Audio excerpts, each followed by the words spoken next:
Hi friends, welcome to Ramu technical and trick channel.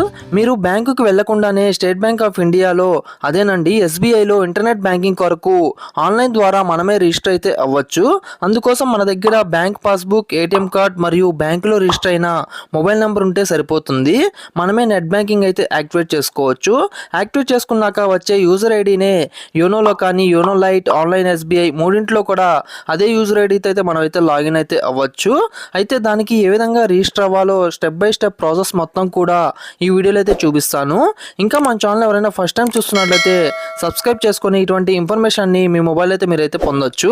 ముందుగా ఏదైనా బ్రౌజర్లో గూగుల్ అయితే ఓపెన్ చేసుకోవాలి. సెర్చ్ బార్లో ఆన్లైన్ ఎస్బీఐ అని అయితే టైప్ చేసుకుని ఓకే అయితే చేసుకోండి. ఓకే చేసుకున్నాక మనకి కొన్ని లింక్స్ అయితే వస్తాయి. దానిలో ఫస్ట్ ఇది స్టేట్ బ్యాంక్ ఆఫ్ ఇండియా అయితే ఉంటుంది. సో దాని మీద అయితే క్లిక్ చేసుకోండి. దాని మీద క్లిక్ చేసుకోగా మనకి ఇక్కడ పర్సనల్ బ్యాంకింగ్ అని చెప్పి కింద లాగిన్ అయితే ఉంటుంది. సో లాగిన్ మీద అయితే క్లిక్ చేసుకోవాలి. క్లిక్ చేయగానే మనకి కంటిన్యూ టు లాగిన్ అయితే వస్తుంది. సో కంటిన్యూ టు లాగిన్ మీద అయితే మనం అయితే క్లిక్ చేసుకోవాలి. క్లిక్ చేసుకున్నాక మనకి నెక్స్ట్ పేజ్ అనేది ఈ విధంగా అయితే వస్తుంది. ఇక్కడ మీరు చూసుకుంటే మనకి యూజర్ నేమ్, పాస్వర్డ్ అయితే అడుగుతుంది. సో మనం ఫస్ట్ టైం వస్తున్నాం కాబట్టి మనం రిజిస్టర్ అయితే చేసుకోవాలి. దానికోసంగా కింద మనకి new user register here activate అని అయితే ఉంటుంది. సో ఈ ఆప్షన్ మీద అయితే మనం క్లిక్ చేసుకోవాలి. సో దీని మీద క్లిక్ చేసుకుంటే మనకి నెక్స్ట్ పేజ్ అనేది ఈ విధంగా అయితే రావడం జరుగుతుంది. సో మీరైతే చూసుకోవచ్చు. ఇక్కడ మనకి జూమ్ అయితే చేసి చూపిస్తాను చూడండి. న్యూ యూజర్ రిజిస్ట్రేషన్ అని చెప్పి మనకైతే ఆప్షన్ అయితే ఆటోమేటిక్గా సెలెక్ట్ అయ్యి ఉంది. సో కింద మనకి నెక్స్ట్ అనే ఆప్షన్ అయితే ఉంటుంది. సో దాన్ని అయితే క్లిక్ చేసుకోండి. సో దాని మీద క్లిక్ చేసుకుంటే ఇక్కడ మనకి కొన్ని డీటెయిల్స్ అయితే అడుగుతుంది. అకౌంట్ నెంబరు, సిఐఎఫ్ నెంబరు, అలానే బ్రాంచ్ కోడ్, కంట్రీ, అలానే రిజిస్టర్ మొబైల్ నెంబరు. సో ఇలా మనకి కొన్ని డీటెయిల్స్ అయితే అడుగుతుంది. ట్రాన్సాక్షన్ రైట్స్, క్యాప్చా ఎంటర్ చేయమంటుంది. సో ఇవన్నీ కూడా మనం అయితే ఫిల్ చేయాల్సి ఉంటుంది. సో ఇక్కడ మనకి ఫస్ట్ది అకౌంట్ నెంబర్ మనకి పాస్బుక్లో అయితే ఉంటుంది. సో కిఫ్ నెంబర్ కూడా మనకైతే పాస్బుక్లో అయితే ఉంటుంది. సో ఈ రెండు కూడా నేనైతే ఎంటర్ చేస్తున్నాను. ఎంటర్ చేసిన కింద మనకి బ్రాంచ్ కూడా అయితే ఉంది. సో ఈ బ్రాంచ్ కూడా మనకి పాస్బుక్లో అయితే ఉంటుంది. సో ఒకవేళ మీకు లేనట్లయితే కింద గెట్ బ్రాంచ్ నేమ్ అనేది ఉంది కదా. సో ఆప్షన్ మీద క్లిక్ చేస్తే మనకి ఇక్కడ కొన్ని ఆప్షన్స్ అయితే సెలెక్ట్ చేసుకోమంటుంది. సెలెక్ట్ చేసుకుంటే మనకి కోడ్ అనేది రావడం జరుగుతుంది. సో నాకైతే పాస్బుక్లో అయితే ఉంది. సో నేనైతే దీని అయితే డైరెక్ట్గా ఎంటర్ చేశాను. ఎంటర్ చేసినాక కింద మనకి కంట్రీ అయితే అడుగుతుంది.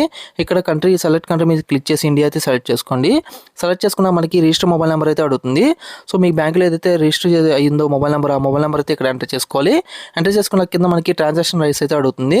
ఇక్కడ మనకి ఫస్ట్ది ఫుల్ ట్రాన్సాక్షన్ రైట్స్ అయితే ఉంటుంది. సో ఆప్షన్ అయితే క్లిక్ చేసుకోండి. ఎందుకంటే రిమైనింగ్ మనకి అన్నీ అయితే మనము ఎడిట్ చేసుకోలేము. సో ఫుల్ ట్రాన్సాక్షన్ పెట్టుకుంటే మనకి అన్నీ కూడా మనం అయితే రైట్స్ అయితే ఉంటాయి మనకి. సో దాన్ని అయితే సెలెక్ట్ చేసుకోండి. సెలెక్ట్ చేసుకున్న కింద మనకి ఇమేజ్ అయితే అడుగుతుంది, క్యాప్చా కోడ్. సో దాన్ని ఎంటర్ చేసుకోవాలి. ఎంటర్ చేసుకున్నాక మనకి పాయింట్ గమనించినట్లయితే మనకి యోనోలో, యోనో లైట్లో, అలానే మనకి ఆన్లైన్ ఎస్బీఐలో మూడిట్లో కూడా ఒకే యూజర్ ఐడి ఉంటుందని అయితే మనకైతే చెప్తున్నారు. సో దాని కింద అగ్రీ, డిసగ్రీ ఉంటుంది. సో ఆ అగ్రీ అని అయితే క్లిక్ చేసుకోండి. క్లిక్ చేసుకున్నాక మనకి కింద సబ్మిట్ అయితే ఉంటుంది. సో సబ్మిట్ మీద అయితే క్లిక్ చేసుకోండి. క్లిక్ చేయగానే మనకి రిజిస్టర్ మొబైల్ నెంబర్కి ఓటీపీ అయితే వస్తుంది. సో ఆ యొక్క ఓటీపీని ఇక్కడ ఎంటర్ చేసి కింద కన్ఫర్మ్ ఉంది కదా. సో దాన్ని అయితే క్లిక్ చేసుకోవాలి. సో వన్స్ కన్ఫర్మ్ క్లిక్ చేయగానే నెక్స్ట్ పేజ్ అని మనకి డెబిట్ కార్డ్ వ్యాలిడేషన్ అయితే వస్తుంది. ఇక్కడ మనకి మన యొక్క నేము, ఎక్స్పైరీ డేటు, పిన్ నెంబర్ ఇవన్నీ కూడా మనం అయితే ఎంటర్ చేయాలి. ఎంటర్ చేసి కింద క్యాప్చా కూడా ఉంటుంది. సో ఎంటర్ చేసిన కింద ప్రొసీడ్ అయితే ఉంటుంది. సో దాన్ని క్లిక్ చేస్తే మనకి చూడొచ్చు మీరు సక్సెస్ అని చెప్పి మనకి డెబిట్ కార్డ్ వ్యాలిడేషన్ అయితే సక్సెస్ అయితే రావడం జరిగింది. సో ఈ విధంగా వచ్చాక మీరైతే కొంచెం సేపు అయితే ఇక్కడ వెయిట్ చేయాలి. వెయిట్ చేస్తే మనకి ఆటోమేటిక్గా పేజ్ అనేది లోడ్ అయితే అవ్వడం జరుగుతుంది. సో మీరైతే చూసుకోవచ్చు.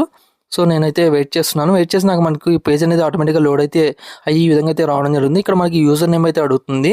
సో పాస్వర్డ్ కూడా క్రియేట్ చేసుకోమంటుంది. సో ఈ రెండు కూడా మనం అయితే క్రియేట్ చేసుకోవాలి. సో దానికోసం కింద మనకి కొన్ని ఇన్స్ట్రక్షన్స్ అయితే ఇచ్చారు. సో మనకి యూజర్ నేమ్ అనేది 20 క్యారెక్టర్స్ మ్యాక్సిమం అయితే ఉండాలని చెప్తున్నారు. అలానే మనకి క్యారెక్టర్స్ అండ్ నెంబర్స్ కాంబినేషన్ అయితే ఉండాలని చెప్తున్నారు. అలానే పాస్వర్డ్ చూసుకుంటే మనకి 1 alphabet, 1 digit, 1 special character. So ఈ మూడితో కంబైన్ అయి ఉండాలని చెప్తున్నారు. సో మీరైతే చెక్ చేసుకోండి. సో ఇక్కడ యూజర్ నేమ్ దగ్గర నేనైతే యూజర్ నేమ్ అయితే ఎంటర్ చేస్తున్నాను. ఎంటర్ చేసిన కింద మనకి చెక్ యూజర్ నేమ్ అవైలబిలిటీ అంటే ఉంటుంది. సో దాన్ని క్లిక్ చేస్తే మనకి యూజర్ నేమ్ అవైలబుల్ ఉందా లేదని చూపిస్తుంది. సో నాకైతే అవైలబుల్ అయితే వచ్చింది. కింద మనకి టర్మ్స్ అండ్ కండిషన్ అడుగుతుంది. సో ఆ యాక్సెప్ట్ అని చెప్పి ముందు బాక్స్ ఉంది కదా. సో బాక్స్ మీద క్లిక్ చేసుకోండి. కింద మనకి లాగిన్ పాస్వర్డ్ అవుతుంది. సో 2 times కూడా సేమ్ లాగిన్ పాస్వర్డ్ అయితే ఎంటర్ చేయాలి. సో మనం అయితే క్రియేట్ చేసుకోవాలి. కింద సబ్మిట్ మీద క్లిక్ చేస్తే మనకి సక్సెస్ఫుల్లీ రిజిస్టర్డ్ ఇంటర్నెట్ బ్యాంకింగ్ అని చెప్పి మనకి ఈ విధంగా అయితే రావడం జరుగుతుంది.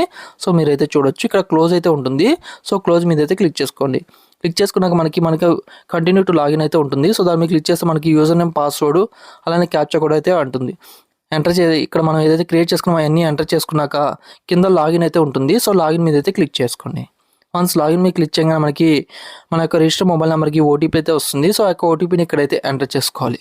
సో ఎంటర్ చేసుకొని సబ్మిట్ మీద క్లిక్ చేసుకుని మనకి నెక్స్ట్ పేజ్ అనేది ఈ విధంగా అయితే వస్తుంది. ఇక్కడ మీరు చూడొచ్చు ప్రొఫైల్ పాస్వర్డ్ అనేది సెట్ చేసుకోమంటుంది. సో ఇక్కడ మనకి ప్రొఫైల్ పాస్వర్డ్ అనేది ఇక్కడైతే 2 టైమ్స్ ఎంటర్ చేయాలి. అలానే ఇంటి క్వశ్చన్ ఉంది. అలానే మనకి ప్లేస్ ఆఫ్ బర్త్ అనేది మనకైతే ఈ డీటెయిల్స్ అయితే మనం అయితే ఎంటర్ చేయాల్సి ఉంటుంది. సో ప్రొఫైల్ పాస్వర్డ్ అనేది మనకి కొన్ని ఇన్స్ట్రక్షన్స్ అయితే కింద అయితే ఇచ్చుంటారు. సో దీన్ని కూడా మీరైతే చెక్ చేసుకోవచ్చు. సో చూడండి కింద అయితే మనకి దానికి సంబంధించి ఎన్ని క్యారెక్టర్స్ పెట్టాలి, ఏమేమి పెట్టాలి అనేది మనకైతే ఇక్కడైతే క్లియర్గా అయితే మెన్షన్ చేసి ఉంటారు. సో కానీ profile password and login password అయితే సేమ్ అయితే ఉండకూడదు. రెండు కూడా డిఫరెంట్గా అయితే ఉండాలి. సో నేను ఇక్కడ ప్రొఫైల్ పాస్వర్డ్ అన్ని డీటెయిల్స్ కూడా నేనైతే ఎంటర్ చేయడం జరిగింది. ఎంటర్ చేశాక కింద మనకి సబ్మిట్ అయితేనే ఉంటుంది ఆప్షన్. సో దాన్ని క్లిక్ చేస్తే మీరు చూడొచ్చు ఇక్కడ నాకు profile password has been set successful అని అయితే రావడం జరిగింది. సో ఈ విధంగా అయితే వస్తుంది. కింద మనకి go to account summary page అని అయితే ఉంటుంది. సో దాన్ని క్లిక్ చేసినట్లయితే మనకి అకౌంట్కి సంబంధించిన మొత్తం ఇన్ఫర్మేషన్ కూడా మనకైతే ఇక్కడైతే ఓపెన్ అయితే అవ్వడం జరుగుతుంది. సో ఇక మనం చూసుకుంటే మనకి అకౌంట్ నెంబరు, అలానే బ్రాంచ్, ఏ బ్రాంచ్, అవైలబిలిటీ బ్యాలెన్స్ కూడా మనకైతే చూపిస్తుంది. అలానే పక్కన ట్రాన్సాక్షన్స్ కూడా. సో ఇవన్నీ కూడా మనం అయితే చెక్ చేసుకోవచ్చు. ఈ రెండే కాదండి, మీరు ఈ విధంగా ఇంకా చాలా సర్వీసెస్ అయితే మీరు నెట్ బ్యాంకింగ్ ద్వారా అయితే మేనేజ్ అయితే చేసుకోవచ్చు. సో ఈ విధంగా మీరు బ్యాంకుకి వెళ్లకుండానే సింపుల్గా ఆన్లైన్ ద్వారా మీరైతే ఇంటర్నెట్ బ్యాంకింగ్ అయితే యాక్టివేట్ అయితే చేసుకొని ఇవన్నీ కూడా మీరైతే ఉపయోగించుకోవచ్చు. దీనికి సంబంధించి మీకు ఇంకా ఏమైనా డౌట్స్ ఉన్నట్లయితే కింద ఉన్న కామెంట్ సెక్షన్లో నన్ను అయితే అడగొచ్చు. ఇది ఇవాళ వీడియో. ఈ వీడియోలో ఇన్ఫర్మేషన్ ఉందంటే లైక్ చేయండి, షేర్ చేయండి, అలానే మన ఛానల్ని సబ్స్క్రైబ్ చేయండి. Thank you friends, thank you for watching this video.